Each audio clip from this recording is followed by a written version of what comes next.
बोलो जयकारा बोल मेरे श्री गुरु महाराज की जय। प्रवचन 4। बंधन किसी को भी प्रिय नहीं है। वास्तव में बंधन बुरी चीज है। पराधीनता में सुख नहीं है।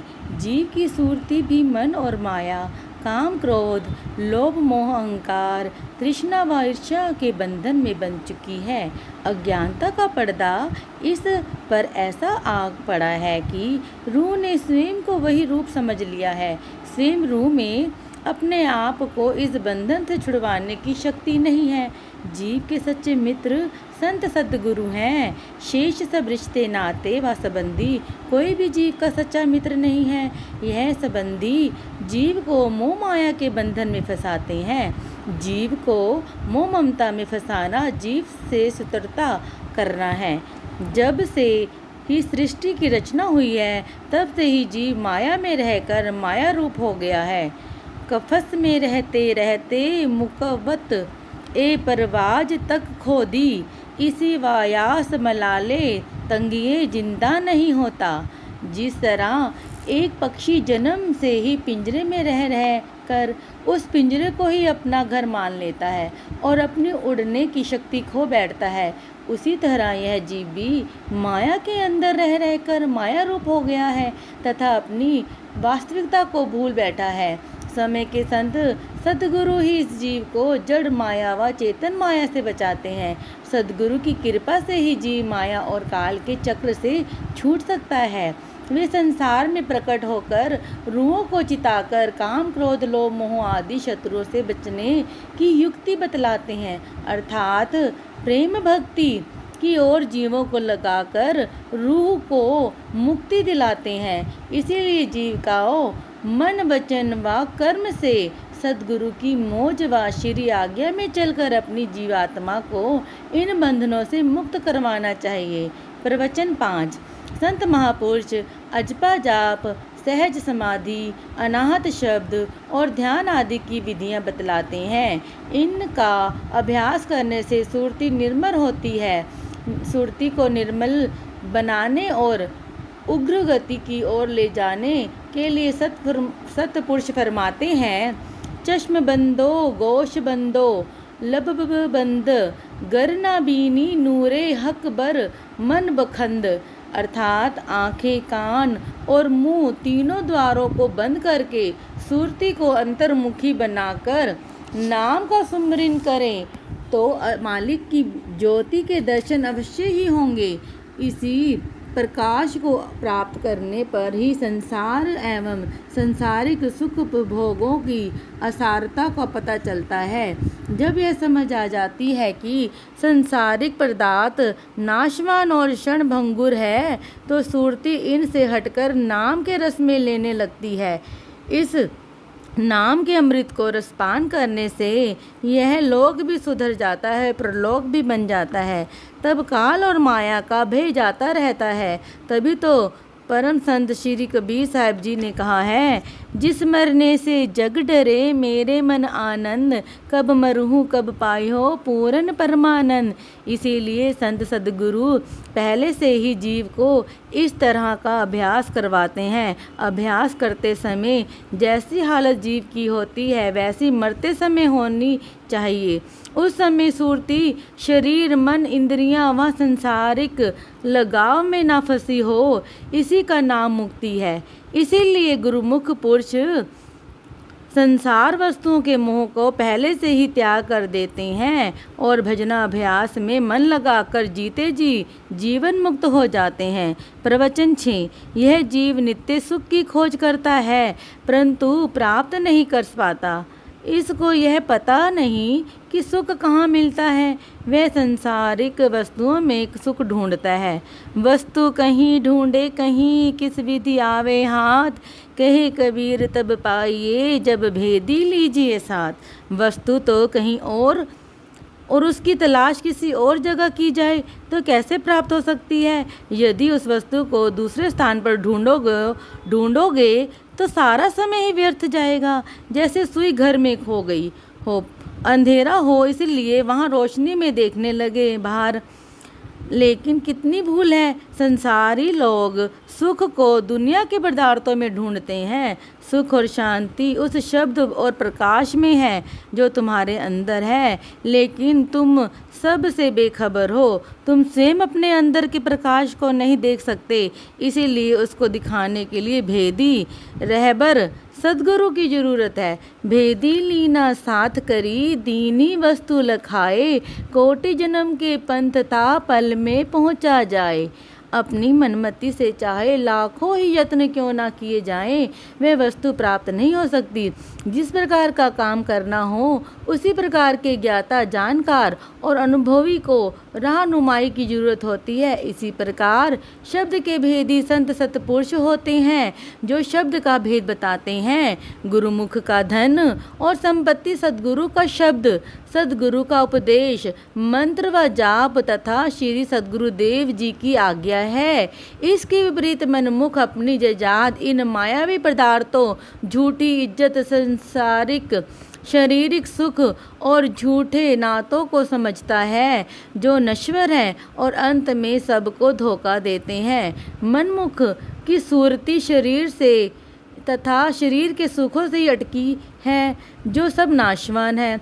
गुरुमुख की सूरती रूह और रूहानी संबंधों से ही होती है जो कि अमर है। आत्मा का संबंध सदगुरु से, उनकी मौज व आज्ञा एवं उनके शब्द से होता है जो सत्य है और सुखदायी है। सदगुरु स्वयं आजाद और निर्बंध होते हैं और जिज्ञासु जीवों की सूरती को भी मोह माया के बंधन से मुक्त व आजाद कराकर मालिक से मिला देते हैं। सदगुरु की कृपा से ही जीव को सच्चे सुख की प्राप्ति होती है। प्रवचन 7। शब्द बिना सूरत आंधरी, कहो कहाँ को जाए, द्वार न पाए शब्द का फिर भटका खाए। जीव के मित्र और सज्जन सतगुरु हैं, लेकिन जीव अपना सज्जन मन माया और काम क्रोध लोभ मोह अहंकार को समझ बैठा है जो वास्तव में उसके शत्रु हैं, और यह विद्यावश इन झूठे मायावी पदार्थों में फंस गया है। गुरुमुखो, इस मायावी धोखे से बचो, फिर यह समय हाथ नहीं आएगा। सदगुरु से जीव का संबंध होना बड़े भाग्यों की निशानी है। मन व बुद्धि पर अज्ञान के जो झूठे पर्दे पड़े हुए हैं उनको भजना अभ्यास, सदगुरु की सेवा, ध्यान व श्री आज्ञा का पालन करने से दूर किया जा सकता है। यदि किसी ने अपनी आयु में लाख रुपया इकट्ठा कर लिया है तो, किंतु अंत समय में लाख रुपया साथ नहीं जाता, तो फिर वस्तु साथ नहीं जा सकती, वह तुम्हारी कैसे हो सकती है? तुम सोचते होगे कि शायद साथ ले जाएंगे, लेकिन साथ कुछ भी नहीं जाएगा। सदगुरु जीव को चिताते हैं, अपनी रूह का काम करो। शरीर का निर्वाह तो प्रबंध अनुसार होता रहता है, प्रबंध की चिंता मत करो। सदगुरु के प्रवचनों पर विश्वास रखो। मनुष्य इस भूल को और अज्ञानता के कारण ही मोह माया में भटक रहा है, इसलिए अपनी सुरती को सदगुरु के शब्द के साथ मिलाओ। सदगुरु का शब्द की रोशनी है, बिना सदगुरु के शब्द के सुरती अंधेरे में भटक रही है। प्रत्येक मनुष्य प्रकाश में रहना चाहता है और प्रकाश में रहकर ही प्रसन्न होता है। अंधेरा किसी को भी प्रिय नहीं। जो काम प्रकाश में किया जाता है वह बिल्कुल ठीक हुआ करता है। प्रकाश में सब कुछ स्पष्ट दिखाई देता है, उसकी अपेक्षा अंधेरे में की गई सब कार्रवाई गलत हुआ करती है। जिस तरह ये दो पहलू हैं, इस तरह माया और भक्ति के दो पहलू हैं। भक्ति रोशनी है और माया अंधेरा है। माया में ज़ाहरी तौर पर ऊपरी दिखावा तो सुख भासते हैं, लेकिन वास्तव में इसमें चिंता, गम, कलेश व अशांति ही प्राप्त होती है। जिस प्रकार विष में मिठास चढ़ा दी जाए, वही हाल माया के पदार्थों का है। वह मन माया का मसाला है और संकल्प विकल्पों का समूह है। यह सब अंधेरा ही है। सदगुरु का शब्द रोशनी है। आत्मा का संबंध सदगुरु के शब्द से होता है। माया परछाई की भांति उसके पीछे पीछे भागती है। इसीलिए जीव को सदगुरु के शब्द में अपनी सुरती को लगाकर प्रकाश रूप बनना चाहिए। प्रवचन 8। सुरती यानी मनोवृत्ति की धारा को जिस काम में या जिस ओर लगाया जाए उसी में उन्नति व सफलता प्राप्त होती है। जिसने जिस काम में सुरती की धारा को लगाया, चाहे भजनाभ्यास हो या दुनियाई काम, दोनों कामों में उच्चतर स्तर पर पहुंच सकता है। लेकिन संसारी उन्नति का आत्मा के साथ कोई संबंध नहीं। दुनियाई कामों का संबंध दुनियाई सुख ऐश्वर्यों के पदार्थों से है, नश्वर क्षणभंगुर पदार्थों से एवं मन की इच्छाओं से है, जो जीवात्मा के लिए बंधन रूप बन जाते हैं। मनुष्य जन्म को पाकर सुरती की धारा को संसारी कामों में लगाना संत महापुरुषों की दृष्टि में कोई विशेषता नहीं। अपनी अनमोल सुरती की धारा को, जिसका मूल्यांकन नहीं किया जा सकता, दुनियाई ख्वाहिशें व शारीरिक सुखों की ओर नहीं लगाना चाहिए। सुरती को सद्गुरु के शब्द में लगाना ही सर्वोत्तम है। सद्गुरु का शब्द ही सार वस्तु है। परम संत श्री कबीर साहिब जी का वचन है, जागरी मेरी सुरती सुहागन जागरी। संसार में सुहागन उस स्त्री को कहा जाता है जिसका पति जीवित हो और दिन रात 24 घंटे वह पति को प्रसन्न रखे। श्री कबीर साहिब जी ने सुरती को सुहागन बनाने के लिए कहा है, ए मेरी सुहागन सुरती, मोह ज्ञान की नींद से जाग। सुहागिन वही सुरती है जिसने सद्गुरु की सेवा करके उनको प्रसन्न किया और सद्गुरु के शब्द में लीन हो गई। मानव जन्म में ही सुरती को लगाने का समय मिलता है। जिसको मानव जन्म में मिल गया, सत्संग की प्राप्ति भी हो जाए और समय के संत महापुरुष भी मिलने का सुअवसर प्राप्त हुआ हो, उस ऐसे स्वर्णमय अवसर में मिलने पर भी अपनी सुरती शब्द में नहीं मिलाता। जो सुरती को नहीं जगाता तो उसने संसार में आकर क्या प्राप्त किया। सर्वसाधारण तो मोह माया की नींद में अचेत पड़े हैं। यदि सत्पुरुषों की संगति में आकर भी वास्तविकता को प्राप्त नहीं कर सकते, अर्थात अपनी पूरी आयु खाने पीने व सोने में गुजार कर ऐसे अमूल्य समय को नष्ट कर देते हैं, तो वह भी सर्वसाधारण की भांति संसार से बिल्कुल खाली हाथ जाते हैं। इसीलिए संत महापुरुष फरमाते हैं कि लोभ मोह की नींद से जाग, हे मेरी सुरती, सद्गुरु के शब्द में मिलकर सुहागिन बन। यही मनुष्य जन्म का वास्तविक उद्देश्य है। प्रवचन 9। प्रकृति की रचना में प्रत्येक वस्तु के दो पहलू हैं, रोशनी व अंधेरा, सत्य असत्य, बुरा भला, आत्मा शरीर तथा माया व भक्ति। गुरुमुख जन माया में व्यवहार करते हुए भक्ति को ग्रहण करते हैं। जिस तरह माया प्राप्त करने के लिए बहुत सी अड़चनें मार्ग में आती है, इसी तरह भक्ति का या परमार्थ के रास्ते में भी बहुत सी रुकावटें सामने आती हैं। गुरुमुख इस पथ पर चलते हुए अपने आप को मन और माया के चक्र से बचाकर भक्ति में सफलता प्राप्त करते हैं। भक्ति में रुकावटें तो आती रहती हैं, परंतु इन बाधाओं से घबराना नहीं। सत्पुरुषों के वचनों से यह रोशनी मिलती है। नर संसारी लगन में दुख सुख लेहे करोड़, नारायण हरि भजन में जो आवे सो थोड़। जब माया जीव को अपने पंजे में फंसा लेती है तो उसको निज दाम भूल जाता है, लेकिन गुरुमुख संत सतगुरु की शरण लेकर अपने आप को माया की लपेट से आज़ाद कर लेते हैं। गुरुमुख सद्गुरु की भक्ति के द्वारा मन और माया पर काबू पा लेते हैं। जिसका माया के धोखे में आकर समय व्यतीत हो गया और माया के बंधनों से आज़ाद ना हो सका तो कितनी हानि है। लेकिन केवल जिंदगी के दिन ही पूरे नहीं करने हैं, खान पान और पहरावन में ही समय व्यर्थ नहीं खो देना है, बल्कि इसी समय मालिक की प्राप्ति करनी है।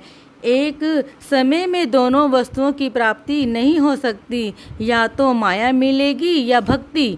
सत्य नाम कड़वा लगे मीठा लागे दाम, दुविधा में दोनों गए माया मिली न राम। अब सोचो कि कितना लाभ या हानि है। यदि मालिक की प्राप्ति हो जाए तो कितना लाभ है। इन बातों पर विशेष ध्यान देते हुए संत महापुरुष चेतावनी देते हैं कि सावधानी से काम लेना है। इस जीव को अपना समय व्यर्थ न गवाते हुए सदा अपने अमूल्य समय को भजन, भक्ति, सद्गुरु के प्रेम व सेवा में व्यतीत करते हुए अपना जीवन सफल करना चाहिए। प्रवचन 10। जिस तरह किसी ने मन के विचार होते हैं वैसे ही मनुष्य शक्ति प्राप्त करता है, यानी विचारों की धारा जिस भी कर्म में पूर्ण रूप से होगी, मन उसी काम में प्रवृत्त होकर उस वस्तु को प्राप्त करेगा, क्योंकि सुरती में अथाह शक्ति है। सुरती जिस ताकत को दृढ़ कर लेती है वही रूप बन जाती है। मन मुख की कार्रवाई मनमति और शारीरिक सुख के लिए होती है और गुरुमुख की कार्रवाई प्रेम, भक्ति, सद्गुरु की प्रशंसा के लिए होती है। दोनों में अंतर केवल यही होता है कि गुरुमुख सेवा करता है, उसका ध्यान ख्याल सब सद्गुरु की प्रशंसा के लिए होते हैं। सद्गुरु की प्रशंसा के बिना गुरुमुख कुछ भी नहीं चाहता। गुरुवाणी में लिखा है, ज्ञानी वही है जो गुरुमुख है। गुरुमुख को ही महापुरुषों ने ज्ञानी कहा है, जो सद्गुरु की आज्ञा मानता है। यदि कोई मनुष्य बहुत सी विद्या पढ़ ले और कंठस्थ भी कर ले एवं अपने आप को बड़ा ज्ञानी कहलावे, यदि स्वयं उस विद्या का आचरण नहीं करता तो वह ज्ञानी नहीं है। जो जितना पढ़े उस पर आचरण करे। ज्ञानी वही है जो अपनी सुरती को हर समय सद्गुरु के ध्यान में लगाए रखे, अपनी सुरती को मोह माया की कैद में ना पड़ने दे, सुरती को आजाद रखने का प्रयत्न करे।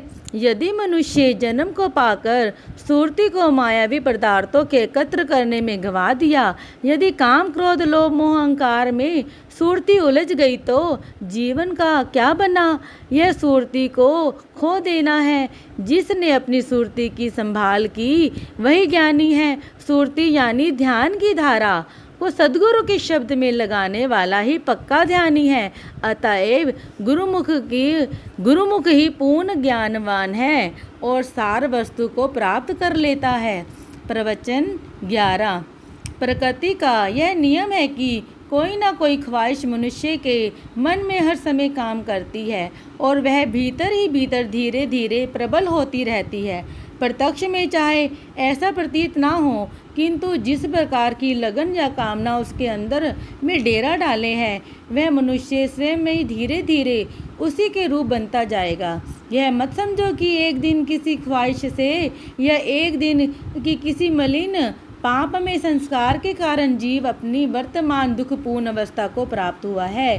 चिरकाल से जो विभिन्न प्रकार की मलिन संस्कार धीरे धीरे जीव के अंतर्मानस में एकत्र होते रहे हैं, वे ही प्रबलता को प्राप्त होकर आज जीव को व्यथित कर रहे हैं। धन पदार्थ प्राप्त करने की, संसारिक सुख ईश्वरों को पाने की, शरीर और इंद्रियों के विषयों में अथवा इसी प्रकार से अन्य अनेकों कामनाएं मनुष्य जन्म जन्मांतरों से अपने मन में एकत्रित करता आ रहा है, जिसके परिणाम स्वरूप वह आज दुखी और अशांत है।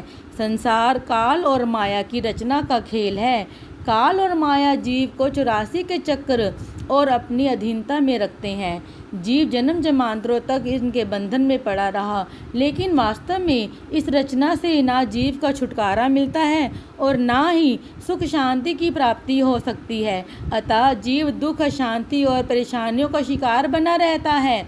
जीव को मनुष्य जन्म पाकर ऐसे कर्म करने चाहिए कि काल माया की चक्र व गुलामी से मुक्त होकर अपने घट में शांति अथवा आनंद को प्राप्त कर सके। काम, क्रोध, लोभ, मोह, अहंकार आदि जो जीव के शत्रु हैं, बाहरी रूप से तो जीव के मित्र बने हुए हैं और आंतरिक रूप में इसे लूटते जा रहे हैं। जीव को रूहानी खुशी और आत्मिक आनंद से दूर करते रहते हैं। अपने अज्ञानवश ही जीव इनको मित्र मान बैठा है। सद्गुरु इस भ्रम व भूल को सत्य मार्ग दर्शाकर दूर करते हैं, क्योंकि सद्गुरु ही जीव के सच्चे मित्र हैं। इसीलिए जीव को भी सद्गुरु की आज्ञा व मौज में चलकर इन रूहानी शत्रुओं से बचने का प्रयत्न करना चाहिए। इसीलिए सद्गुरु की आज्ञा अनुसार भजनाभ्यास में सुरती को लगाकर अपने अंदर भक्ति भाव के संस्कारों को एकत्र करना चाहिए। प्रवचन 12। हर एक काम चाहे व्यवहारिक हो चाहे परमार्थिक, उसके लिए 3 नियम जरूरत है 3 नियमों की ज़रूरत है: शौक, परिश्रम और समय। यदि इसमें एक भी कमी हो तो मनुष्य सफल नहीं हो सकता। यदि कुछ समय के लिए कुछ आशा हो जाए कि तो उसे पूरी सफलता नहीं प्राप्त हो सकती, ना ही कोई अच्छा परिणाम निकलता है। जैसे एक विद्यार्थी स्कूल जाता है, वह पढ़ने तो रोज़ जाता है परंतु उसके दिल में रुचि नहीं तो वह सफल नहीं हो सकता। सो रुचि का होना जरूरी है। शौक के साथ परिश्रम किया जाता है तो कुदरत की ओर से भी काम में सफलता प्राप्त होती है, और समय दिए बिना कोई काम नहीं बन सकता। समय तो हर हालत में देना ही पड़ता है, चाहे शौक हो या ना हो। फिर मनुष्य क्यों ना शौक और मेहनत के साथ समय देकर सफलता प्राप्त करे। लगन के साथ जब मेहनत से समय दिया जाएगा तो सफलता प्राप्त होगी। यह तो एक व्यवहार की बात है। इसी तरह परमात्म रूहानियत भक्ति के कामों में भी भजन, अभ्यास तथा सेवा में आज्ञा पालन करने में शौक, मेहनत और समय खर्च करने की आवश्यकता है। प्रवचन 13। मृत्यु को दूसरे शब्दों में कहते हैं परिवर्तन, अर्थात आत्मा के शरीर बदलने का नाम ही मृत्यु है। प्रश्न यह है कि मनुष्य को शरीर छोड़ने के बाद उसे कौन सा शरीर मिलेगा। उसका उत्तर मनुष्य के किए कर्मों पर निर्भर है। जैसे किसी मनुष्य ने कर्म किए होंगे वैसे उसे जन्म मिलेगा। अच्छे कर्म होंगे तो मनुष्य जन्म मिलेगा। अच्छे संस्कार होने से बचपन से ही सत्संग की ओर रुचि होगी। भक्ति के विचार होंगे तो मन भक्ति की ओर लगेगा। यदि पिछले जन्म में भी कोई कमी रह गई होगी तो वह उसे इससे पूरा कर ले सकेगा। यदि बुरे कर्म किए होंगे या मनुष्य जन्म में सत्संग, परमार्थ या कोई भी शुभ कर्म ना किया होगा तो उसके अनुसार ही अन्याय योनियाँ मिलेंगी, अर्थात 84 लाख योनियाँ में भटकना पड़ेगा। प्रकृति प्रत्येक मनुष्य के विचारों और कर्मों की कदर करती है। जैसे जिसके ख्याल होते हैं वैसे ही उसके शारीरिक कर्म होते हैं। जैसे कर्म होते हैं वैसे ही प्रबंध बनती है। इसलिए प्रत्येक मनुष्य को ऊंचे व अच्छे विचार रखने चाहिए। जब तक मनुष्य के 5 तत्व अपने तत्वों में समा नहीं जाते तब तक प्रबंध उसका पीछा नहीं छोड़ती और छाया की तरह इस शरीर के साथ जुड़ी रहती है। चाहे दिन हो या रात, देश हो या प्रदेश, सर्दी हो या गर्मी, तूफान, अंधेरी, कुछ भी हो, प्रबंध प्रत्येक जीव के साथ रहती है। अब प्रश्न यह है कि प्रबंध कैसे बनेगी। यह सब मनुष्य के कर्मों पर निर्भर है। इसीलिए मनुष्य को अच्छे तथा निष्काम कर्म करने का प्रयत्न करना चाहिए। प्रवचन 14। प्रायः मनुष्य के मस्तिष्क में धन और माया के ही संकल्प विकल्प उठते रहते हैं। उससे यह जिंदगी माया तथा धन रूप बन जाती है। उन्हीं ख्यालों का इतना ढेर उसके अंदर जमा हो जाता है जिसके कारण जीव जन्म जन्मांतरों तक उससे बच नहीं सकता। यह ख्याल तो मनुष्य जन्म में इसके अंदर जमा हो जाते हैं, मरने के बाद भी रूह पर उनका प्रभाव रहता है। यदि मनुष्य स्वयं को पूर्ण बुद्धिमान समझे और कहे कि मैंने संसार में बहुत बुद्धिमत्ता से काम किए हैं, बड़े बड़े पद प्राप्त किए हैं, लेकिन सोचा जाए कि इन सांसारिक वस्तुओं का रूह के साथ क्या संबंध है। जिसने अपनी बुद्धि को शारीरिक सुखों पर लगा दिया तो उसने जन्म व्यर्थ गंवाने से बढ़कर कौन सा काम किया।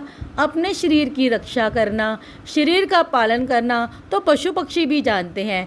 निंद्रा भोजन भोग भय, पशु और पुरुष समान, नर्म ज्ञान निज अधिकता, ज्ञान बिना पशु जान।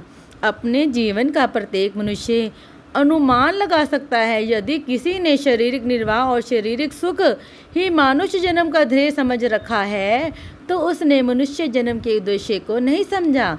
मनुष्य जन्म का ध्येय रूह को मोह माया के बंधनों से स्वतंत्र कराने का होता है। मनुष्य जन्म का उद्देश्य यह होता है कि दिल को नफसानी ख्यालों से खाली करके सद्गुरु के प्रेम में दिल जगा दी जावे। जिसने इस काम को कर लिया उसने अपने मनुष्य जन्म को सफल बना लिया। प्रवचन 15। संसार में प्रत्येक मनुष्य समय व्यतीत कर रहा है, परंतु यह विचार दुनिया में बहुत कम लोगों को है कि मेरा समय किस तरह गुजर रहा है, मैं जो काम कर रहा हूँ उसका परिणाम क्या होगा। प्रत्येक मनुष्य को यह विचार होना चाहिए कि मेरे मन की इस समय क्या अवस्था है। विशेषकर जिज्ञासु को तो यह विचार होना बहुत आवश्यक है कि संत महापुरुषों ने जो उपदेश किया है, क्या मेरी जिंदगी उसके अनुसार व्यतीत हो रही है। यदि मनुष्य को इस बात का विचार नहीं तो शेष योनियों और मनुष्यों में क्या अंतर हुआ। चाहे मनुष्य अपने मन में बहुत ही प्रसन्न हो कि मैंने मनुष्य जन्म धारण किया है, यदि वह मनुष्य जन्म पाकर भी रूह के संबंध में नहीं सोच सकता तो संत महापुरुष उसको दूसरे जीवों के समान ही दर्जा देते हैं। भक्तिहीन विरिचे किन होई, सब जीवन सम प्रिय मम सोई। श्री रामायण में यह रूह कई जन्मों से 84 लाख योनियों के बंधन और कैद में पड़ी हुई है। क्या बंधन और स्वतंत्रता में कोई अंतर नहीं। यह रूह माया के अस्वस्थ पदार्थों में पराधीन हो चुकी है, परंतु इस बंधन से भाग्यशाली जीव जिनको शुभ कर्मों व संस्कारों के कारण संत महापुरुषों की संगति प्राप्त हो गई, उनको तो वास्तविकता की समझ आ जाती है, परंतु जिसकी सुरती को सद्गुरु के शब्द की प्राप्ति नहीं हुई, प्रेम के रंग में रंगी नहीं गई, वह किस तरह से काल माया के बंधन से मुक्त हो सकती है। वह सुरती काम क्रोध लोभ मोह आदि शत्रुओं से कैसे छुटकारा पा सकती है। कहावत है कि मालिक किसी को वैरियों के वश में न डाले। शत्रुओं के वश में आया हुआ जीव कितना दुखी होता है, इसको केवल संत सद्गुरु ही जानते हैं। संत सद्गुरु ही सच झूठ की परख करवाते हैं। इसीलिए जीव को भी सद्गुरु के वचन पर विश्वास कर अपनी विचारधारा को सद्गुरु की सेवा भजनाभ्यास व रूह के हित में ही लगाना चाहिए।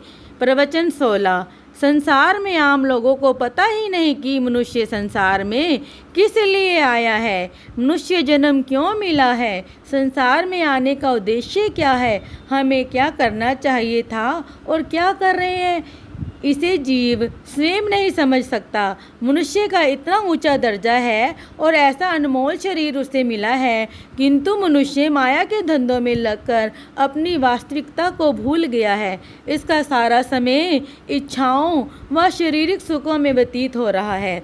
जीव का शारीरिक आराम, शारीरिक सुख व इज्जत के सिवा और कुछ भी याद नहीं। सारी भाग दौड़ व प्रयत्न यह मनुष्य शारीरिक सुखों व मान बढ़ाई व मोह माया के लिए करता है। यदि सारा जीवन मोह माया के धंधों व शरीर के निमित्त हो गया तो मरते समय जब शरीर ही नहीं रह जाएगा, फिर शरीर से संबंधित वस्तुएं किस काम आएंगी। जीवन की सारी कार्रवाई मिट्टी में मिल गई। फिर इस मनुष्य जन्म की क्या विशेषता हुई। क्या मनुष्य जन्म की कदर व कीमत यही थी।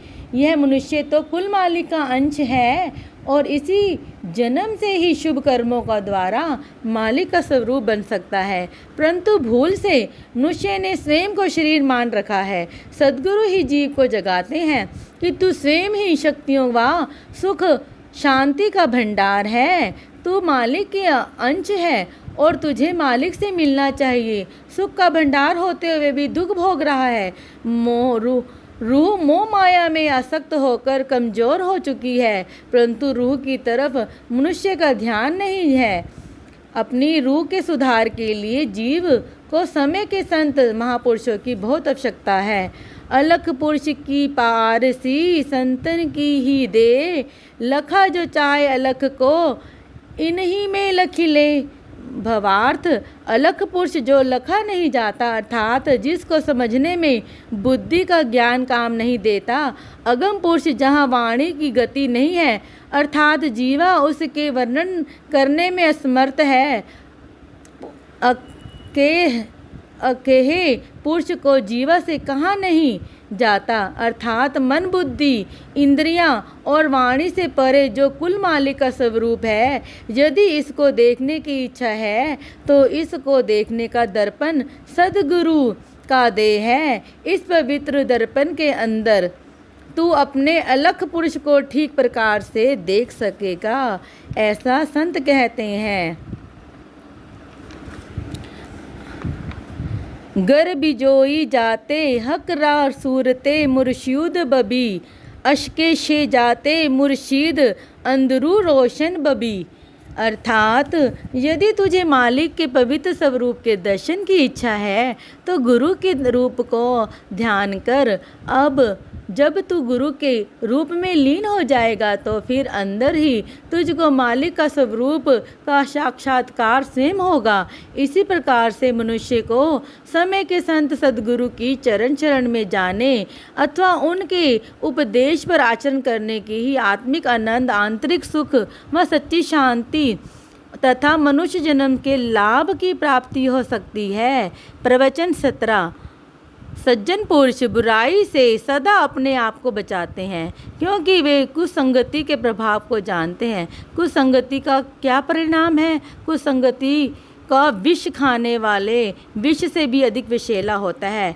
खाने वाले विष को तो पान करने से भी दुख, क्लेश आदि के प्राणों से अंत के साथ ही अंत हो जाता है, परंतु कुसंगति का विष तो इतना भयंकर है जो जीवन भर के लिए दुख, क्लेश आदि में डालकर जीवन को भी नष्ट कर देता है और जीवन में तथा जीवन के बाद भी घोर नरकों में डाल देता है। अब प्रश्न यह है, क्या परमात्मा ने ही ऐसे जीव बनाए हैं जिनकी संगति से बुद्धि मलिन हो जाती है, अथवा सज्जन पुरुष की बुद्धि में स्वयं ही विवेक होता है?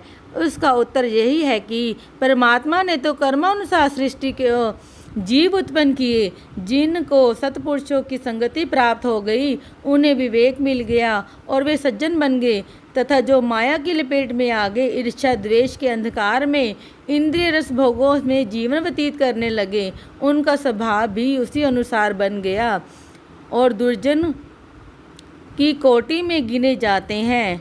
श्री रामायण में लिखा है कि उपजिए एक संग जल माही, जलज जोग जिमि गुण बिलगाही, सुधा सुरा सम साधु असाधु, जनक एक जल जलधि अगाधु। जैसे जोग और कमल का फूल एक ही जल में पैदा होते हैं, परंतु गुण दोनों में अलग अलग होते हैं। अमृत के समान साधु, मदिरा के समान असाधु हैं। इन दोनों अमृत और मदिरा में उद्भव स्थान अगाध समुद्र है।